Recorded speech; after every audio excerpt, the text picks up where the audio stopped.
and welcome to this week's episode of Think Tank Thursday. I'm Candy Kelly, and I'm thrilled to be with you this week. Thank you for coming.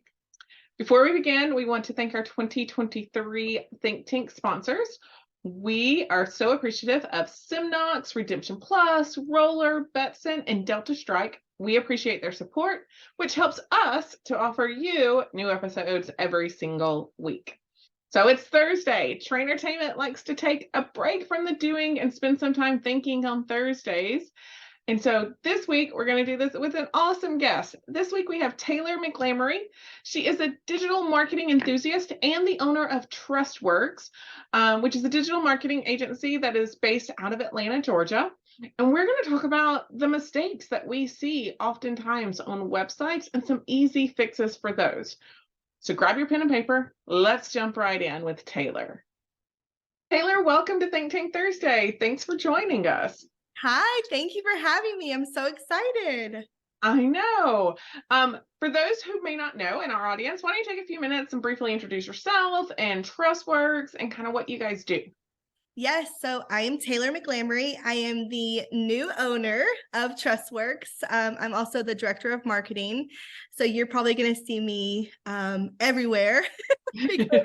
I am just getting the word out. But TrustWorks, we've been in business for 11 years, and we have always focused on FEC marketing. So if you are in the FEC space or even a few steps away from that, we can help you with websites, SEO, paid ads, and content marketing. Awesome. Yes, congratulations again on becoming the new owner. I'm very excited to see where TrustWorks grows under you. Yes, thank you. It's very exciting.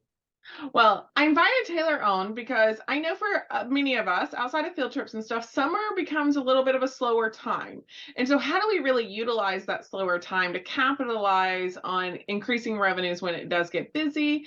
And one of the often overlooked places is our website. Yes. There are obviously lots of trends in websites that are going, the way that websites function. I think more than 75% of website traffic now comes from some type of mobile device. It's no longer from any type of laptop or desktop. And so are we ready for that? So I asked Taylor to put together like the 5 biggest mistakes that TrustWorks sees as they're analyzing websites and what the fixes may be for that. And how can you see if this is a mistake that you're making as well? And so we're just going to dive right into that list. So get your pen and paper, take some notes, and get ready to make your website as great as it can be in this slower time. Are you ready, Taylor? I'm ready. Let's get started. Okay. What's the first one that you see? Yes. So the first one, and this is not in any particular order, but I will say this one is first because you'll see it right when you open your website. So if you are a new customer like I'm a parent, I'm a mom, if I go to an FEC's website and I get a not secure notification at the top, I'm like, okay, hold up. What's going on here? So to get in like the web language, this is an SSL certificate, and you'll see it, like I said, at the top of the URL bar. It'll have a little lock.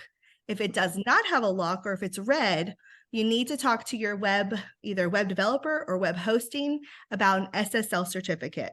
It's becoming more and more prevalent in the sense that they will not be able to access your website. It'll actually give them a warning and say, this site is not secure. Do you want to proceed? Proceed with caution if you're going to proceed. So that is one thing that I think people just were like, oh, it's not a big deal because it's like from a couple of years ago, but it's really becoming a big deal for, again, people who are coming to your website and for your SEO. So your search engine optimization, it can actually ding you and you can be pushed lower down in search results. I will say for myself, anytime I get that warning, Google will put up the warning and ask if you want to proceed. I never proceed with that. I just go away. So that's a decrease in your web traffic if you're not secure because people just won't pursue it. Or if I am able to go to it and it just gives that little there's also a Google Tiny warning up at the top. So it depends on the level of unsecure, I guess. Yes. I actually question how legit the business is in my mind. Well, okay, so we'll talk about this later, but if you have party booking on your site, how scary is that for you to be like, I'm going to put my credit card information into a site that's not secure? Like, No, thank you.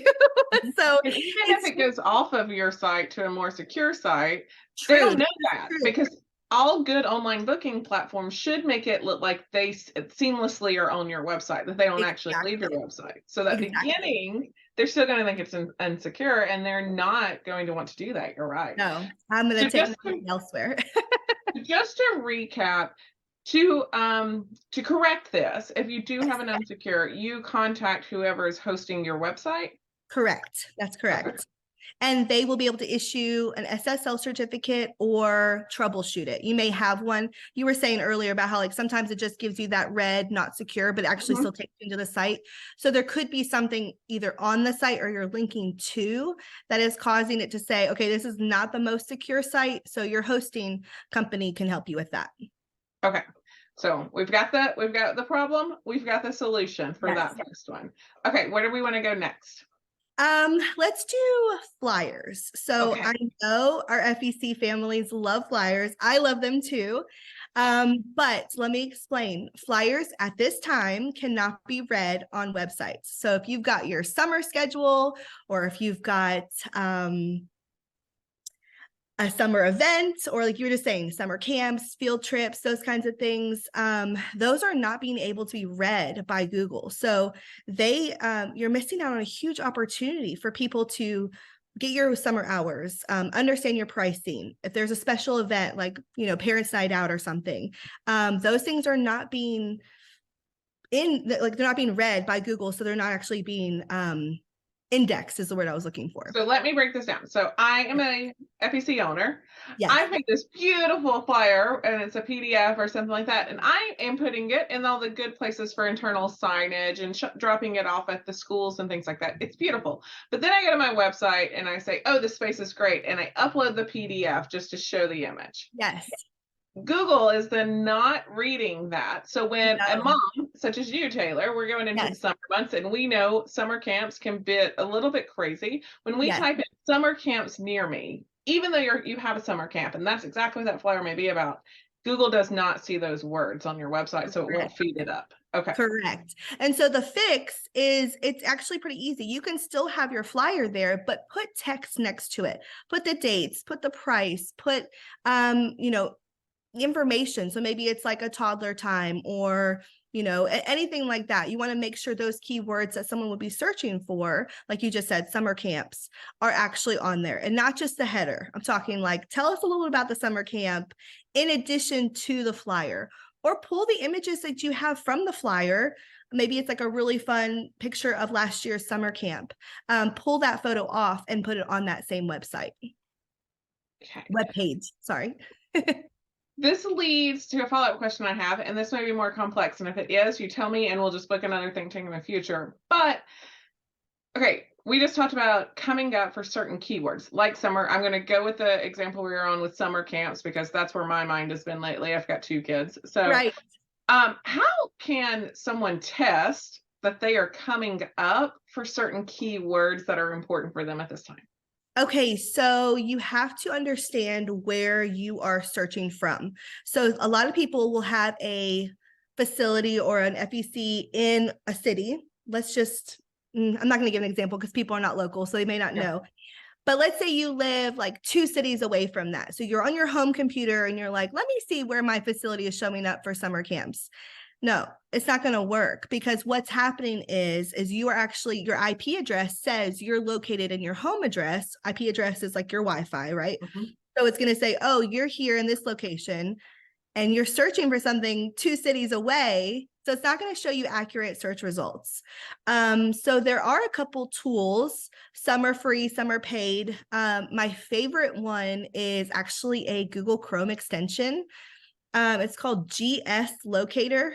I don't even know what GS stands for, so maybe I shouldn't even tell you guys, but basically what you do is you can enter the city that you want to search from. And so that really helps you understand, okay, what keywords am I showing up or where am I showing up? And honestly, it could change. You could have somebody who's doing Google AdWords, doing Google ads and showing up above you at a certain time, but then maybe like by midday their budgets run out and you're actually showing Ah, first now. So it can definitely change, but that's like the best way to really the best free way to really see where you're landing. okay. Thank you for that. Yes. All right. So no more using flyers. We got to make sure we have a secure site. Let's move on to the next one. Yeah. Okay. So let's go back to content. This is the next thing I see. I hear a lot about phone calls that you're getting about what are your hours? What are your prices? Are you guys open today? You know, all these things. Okay. So take those frequently asked questions and compare them to your website. If they are not matching, those questions are not matching what's on your navigation bar, which is that top, level on your website, then just reorganize it. It's such a simple fix and it's so powerful. But sometimes people hide the hours in like a drop-down menu. Don't do that. If their people are calling constantly saying, what are your hours? Put it at the top, hours, so they can click and see that. So really it's just reorganizing your content. I think going back to party booking, it's the same thing. If you guys are getting a lot of calls or confusion about, where can I book a party? That needs to be like front and center, stylized, maybe a different color so it pops out. Or maybe you've changed the color and people can't find it now, which is so funny. But sometimes when I see red, I don't see red. So it's like change it to a different color. Things like that. So it's a very simple fix, very powerful, and literally costs nothing just to reorganize your content. And content comes in two places. The organization comes in two places. So if I'm looking at it more so on a laptop, then because if on a mobile, it's got to be about the hamburger menu, which is what I call those 39 menus. That's exactly what it is. So it's got to be there because that's how mobile you move around. But then on a laptop, it's at the top of your screen. And so when's the last time I'd love to hear from the audience, when's the last time you even looked at what was on your navigational menu on your website? Candy, you bring up a really good thought too with the hamburger menu because, people are getting more used to that's how you open that up. But again, I talked about how things are a sub menu under that main menu. So if you have your hours on mobile, right, where it's like you click the hamburger, you click on more about us, and then under the about us, you finally get to the hours. Think about a parent or even like an older grandparent who may not know that they have to click one more time to open that sub menu. So you're hiding it essentially for people who are not able to, I shouldn't say not able, they're just not there yet. They didn't realize, and it's an extra click. Why do that to them? So pull that information to the top. I'm a firm believer in the big things you want action for should probably be on your homepage. So that's the hours. Yes. That is also the book a party now. And that is also like the contact us, like where it can be our phone calls that way. Address. Yeah. All those things. Definitely. So I'm a big fan of that. Which, speaking of contact, I think that has to do with one of your next concerns when you're looking at websites, right? Yes. So something else we see is people are not giving themselves every opportunity for somebody to reach out to them, right? So if they've got a question, it's like, I'm a millennial. I don't really want to pick up the phone and talk to you, but if I have to, I will. So it's funny, like give me an option to either text you, which there are text services, or give me an option to leave a contact form. Those are the things that, it just depends on who is coming to your site and who's wanting to find more information, but give me multiple options. Maybe you guys aren't open yet and I'm a busy mom and I work and I've got kids. I just want to know, more information about your summer camp. Can I just leave you a contact form at 3 a.m. when I'm awake, but I know you guys aren't awake? It's such good advice just to, again, give them multiple options. Let them choose what they're most comfortable with that form of communication. I'm like you. I don't like to call a lot of times. So if I'm so bad that if I can't find like the address for a place or where it's located, what its hours are, I'll be like, we just can't go there today, girls. Like we just aren't going there. Like I will not call to see. Oh, they're closed today. Like it's just like all these little things you tell your kids. It's like, this is crazy. But yeah, I like to cross-reference. So if I'm like Googling it, I want to make sure that those addresses are the same. So yeah, if it's not showing the same, it's like, this is suspicious. And the other thing, like when you are ready to contact somebody, you have a legitimate question. You're looking to book a party or looking at those summer camps, since we've been going with that example or whatever. Guys, let's all think about the websites we may have been to or looking, trying to find the contact information for somebody, and when it's not readily available, how frustrated we get Yes. internally. And Yes. let's not do that to the people who come to our own websites. Right. I think that is such, and I should have put that on one of the biggest things I see. That is such a good point. It's like, give the content the way you would want to see the content, which is simple, clear. You can still have fun, which actually leads into another point, but make sure it's just easy and reflects the business. You know, if you guys are so amazing, you got amazing customer service, and you just have this experience for people, they should have that same feeling, the same experience from your website. And that's what I want to help people do. And it's one of not, I don't think it's one of your tips, but one of my tips when I work with people is, when's the last time you went through your website, not from the back end, not from all the places that you know how to operate it from, but as a guest? Yes. When's the last time you booked your party as a guest? When's the last time you went and said, I need XYZ information, I want to see what attractions they have? And you went to that and actually went through your website and read it and looked at it like a guest would. Yes. And so often people set up their website and walk away from it, They essentially. leave it. I know.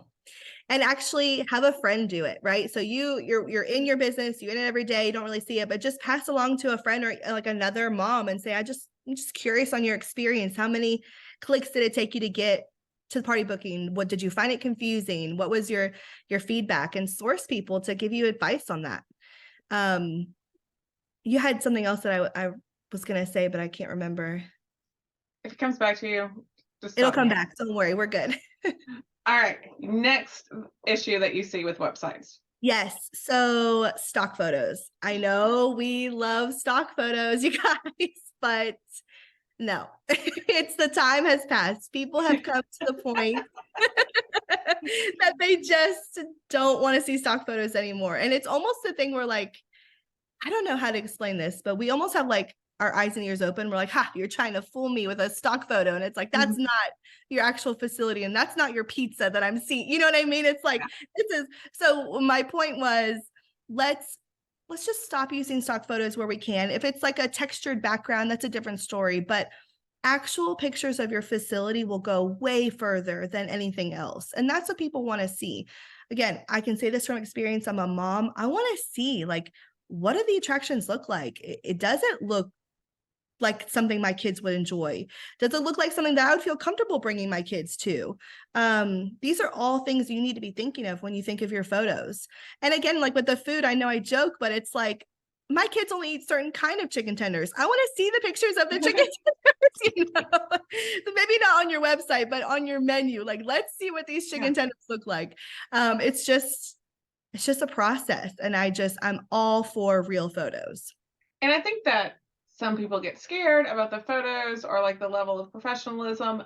Here's a couple of tips for you. Wherever you get your food from, like your food supplier, yes, if you call your rep and say, hey, I need a photo shoot day in the kitchen, many of them will schedule you into their facility. They'll cook the food following the recipes that are on your menu and help you take photos of it.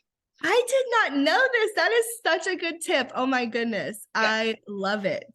So they want you to work that. They'll help you out with the recipes and all of that stuff. So there's a place that if you need food imagery and don't feel like you want to put it on your stainless, I understand you don't want to put it on your stainless steel thing in the back of the kitchen and take a picture. It's not a good background. Go and let your food rep help you. Yes. Two things. With Uber, have you guys ever noticed how Uber, you're like going, like Uber Eats, and you're like going through, like, oh my gosh, these pictures, like, they're not horrible, but they're not professional. And they're actually on like the stainless steel table. It's because they just have angles, right? They're like looking down at the food. So just think about angles. Think about how we can do everything with our phones now, right? So it's like, you don't have to have a photographer. You can literally use your iPhone. Just make sure the settings are correct. Highest quality, largest file, you know, those kinds of things, and just go for it. And it's so fun for people that can just go for it. I'm all for it. I bet there's someone on your staff who has some interest in marketing somewhere and something that you could be like, hey, we're having, would you mind coming in on Saturday when we're busy and just going through and taking some real candid shots of whatever? If you don't Yes. have someone on your staff, do you have a local college near you? Find someone who wants to build their portfolio. It does not have to cost a ton to get these That is photos. such a good tip. Yes. And here's the thing too, it's not permanent, right? So if you guys get it up there and you're like, I'm not really loving this particular photo, you can change it out. It's so easy. One other thing I will say I like with photos is we have a lot, with family entertainment centers, there's a lot of recurring events that happen. So Halloween, they have a Halloween event or an Easter event or things like that. I think it's a good idea to have a portion of your website that is kind of a gallery of maybe some of these recurring events. So I can see as a consumer who may be considering coming to this, what it has looked like in the past, what maybe my expectations are, and all of those things. And it just probably excites me more to come there to see what it really looks like. Yes. And those things can get indexed on Google too, right? So not text on photos, but photos with an alternate text. You can say Halloween from so-and-so skate center, Atlanta, Georgia, or, whatever it is. And so those alt texts, when searching, can come up and you can even find those, even if they're not on your website. So it's so, so good. Awesome. All right, so no more using stock photos. Cancel your subscriptions to all this stock imagery. Just go take your own. It'll be fine. It will be good. Yes. And then this last one I think is a huge one. So it's so huge, you guys. Use a party booking software. It doesn't matter who you go with. Just make sure you have a party booking software. I still see people who are losing out on opportunities and money because they don't have a booking software. I know it's like the phrase that people use, but truly, make money while you sleep. I am a busy mom. I'm literally up until 1, 2 in the morning. I have to book my child's birthday party. I do not want to have to call you at 8 a.m. when I'm, at my job or whatever it might be. So please give us opportunities to book our child's birthday party online. It's so simple. Again, there's so many options out there and they're all incredible. Just do it, you guys. It'll pay for itself. It will literally pay for itself. I know. Speaking of paying for itself, most party booking, I'm giving an average here. So I know that there are different tiers, but most party booking software will be paid for each month with one additional booked party. If you can book one more party than your average, so the moment that first one comes through online booking, it pays for your online booking software usually. And there's a lot of studies that come out from some online booking platforms that show parties booked in person have a lower event average than parties booked online. And it's because of the way that the online booking will allow you to feed up the extras, where in a conversation, you kind of want to stop. You don't want to pepper them with all the extras. You want to ask one or two, and then we'll come back to the confirmation call. But online booking, I see pictures, I can see it all. It's within my own. And so I can see all the extras that can be added to it. Yes, all the add-ons, all that. I know what I'm expecting. It's clear. Yes. And like you said, the follow-up call is also just as important, but at least you're getting that initial payment or you're getting that party booked. And and I'm like Taylor, I'm a busy mom. Like I usually don't sit down to do any of that stuff until 9 or 10 o'clock at night because my kids are in bed and they're not bothering me at that point. So if I have to fill in a contact form and then I feel like I have to wait for you guys to contact me back, if you haven't contacted me within like 24 to 48 hours, I don't think you're that interested. So I got like a list of 2 or 3 places usually that make me narrow it down to. So if you're not there and I can go to the next place and knock that thing off my to-do list, I'm just going to the next place. Like you're done. Exactly. No, I totally understand it. And I will say this, TrustWorks does not do party booking. We've made it very clear that we're not a software company, so you will never see us do that. If you do, you can pull this recording and say, you said, but truly, we are not. But I will say this, we integrate with all of them. So if you are like hesitant and you're like, I don't know how to get this on my site, we can help you do that. It's really just connecting with that party booking software, getting a code or a link, and then making it, like you just said earlier in this conversation, making it look seamless, and we can do that. So absolutely. Yeah, a good party booking site, you never feel like you left, what your main website. Exactly.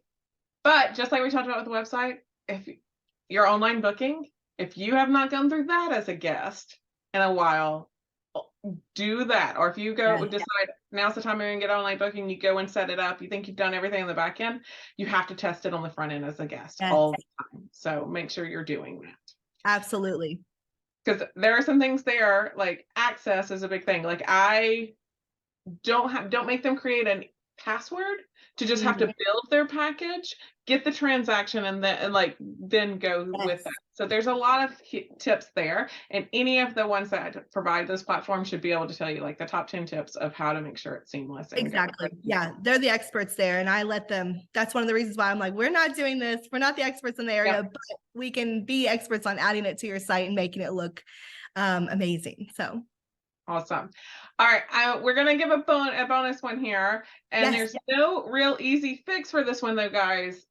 You're gonna have to work through it with whoever is hosting your website, but it has to be done. What is that, Taylor? Yes, it is having a mobile responsive site, you guys. Like you said earlier, Candy, more and more people are only using their devices, or they're in the grocery store line waiting, to be next to check out their groceries. Yeah. They're on their phone.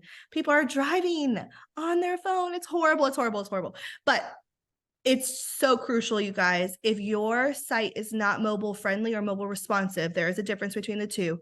Then you need to get on it, because you are missing out on so much opportunity. It's huge. It's just what crucial. Is the difference between those two phrases? Yes, so mobile friendly.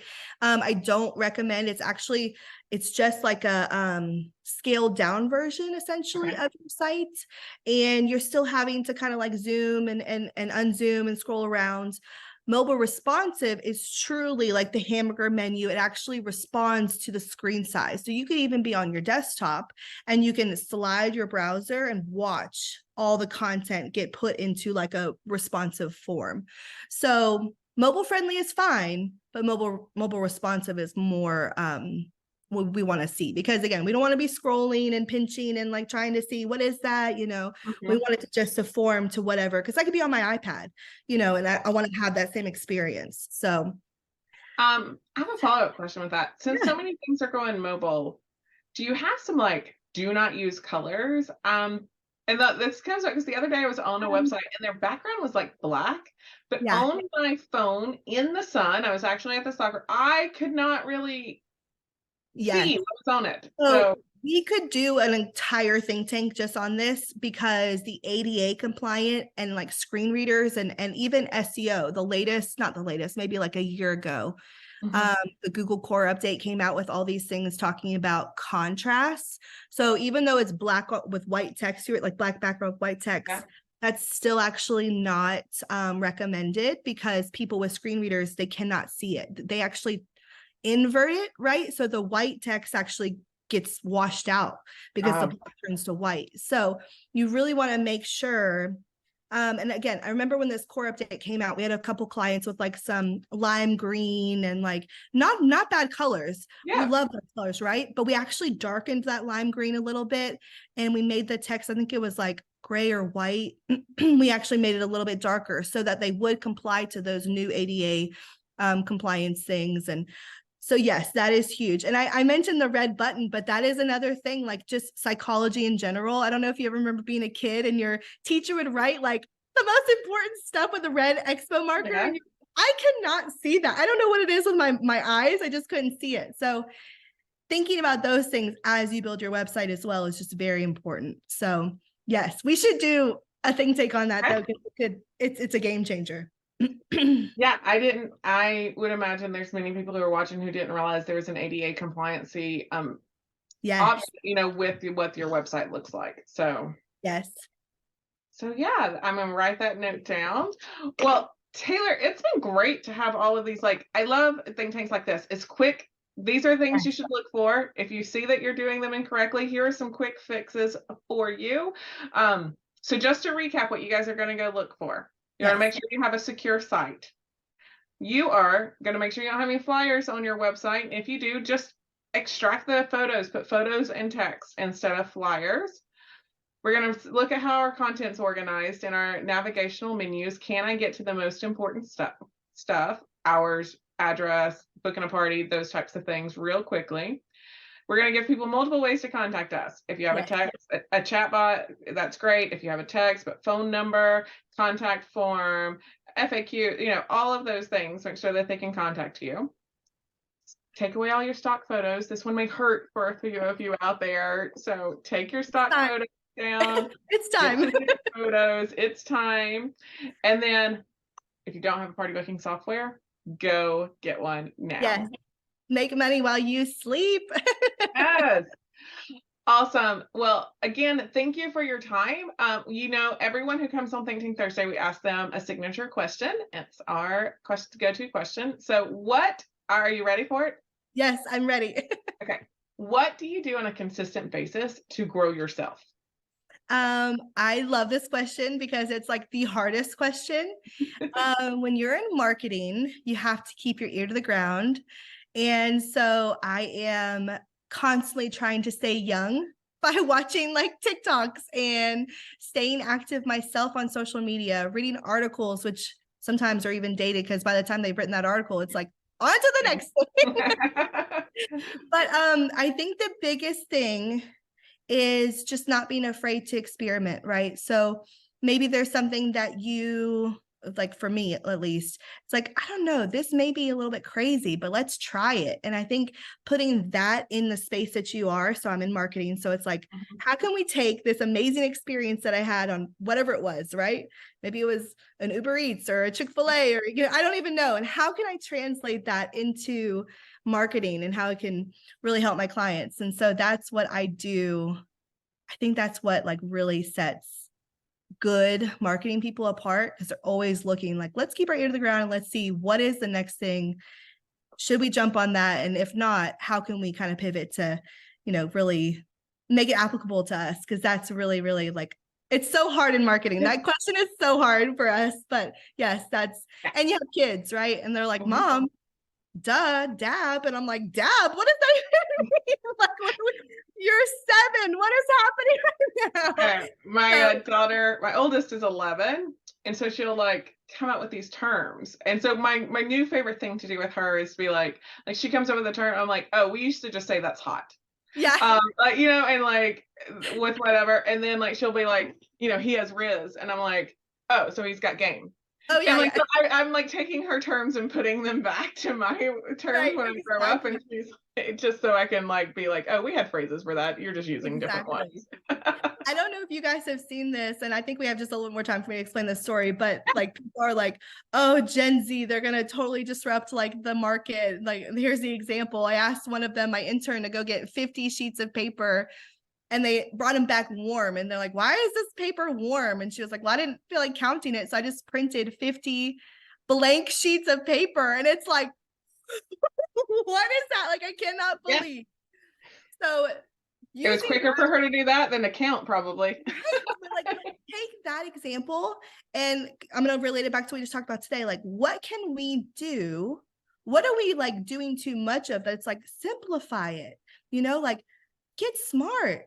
Use these Gen Z and the other generations after them. Just let them help you shape your mind. And I'm not saying like comply to everything, because some of this stuff is kind of crazy, right? But be open to change, be open to flexibility, get comfortable with being uncomfortable, which is marketing in general. So there's no growth in our comfort zone. There is zero growth in your comfort zone. If you're in your comfort zone all the time, you are no longer growing. So exactly. So that is where we are. And I think if we can all, like with my clients, if you can just say, hey, we're open to this, we're uncomfortable, but we're open to it, that is the best way to come about your business, especially in the FEC space. So yep.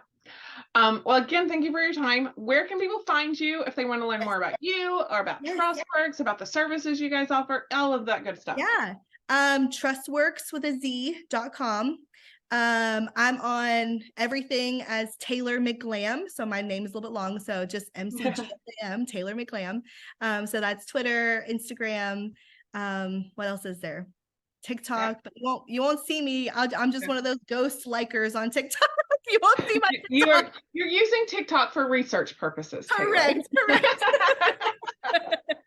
That's what I tell my husband. It's just research, honey.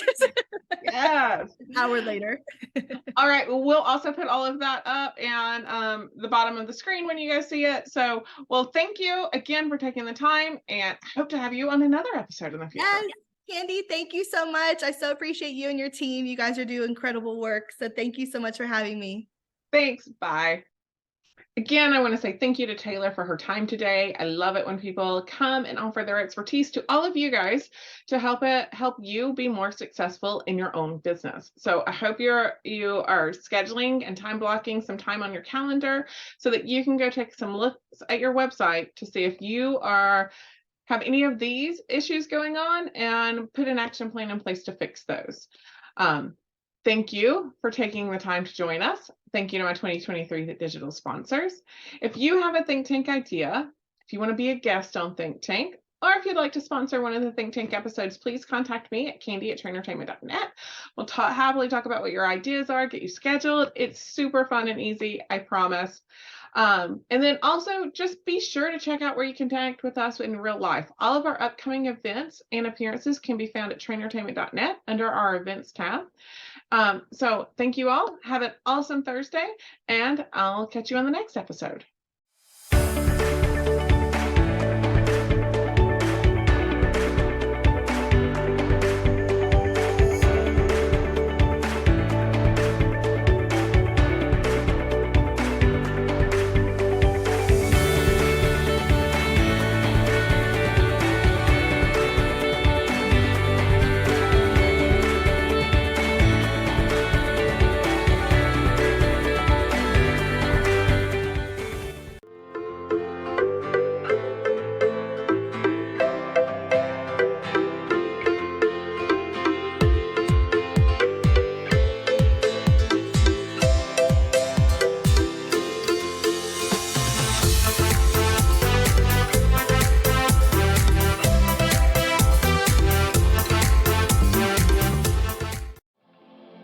Introducing Mobile Wallet, the next gen in cashless fueled by Embed.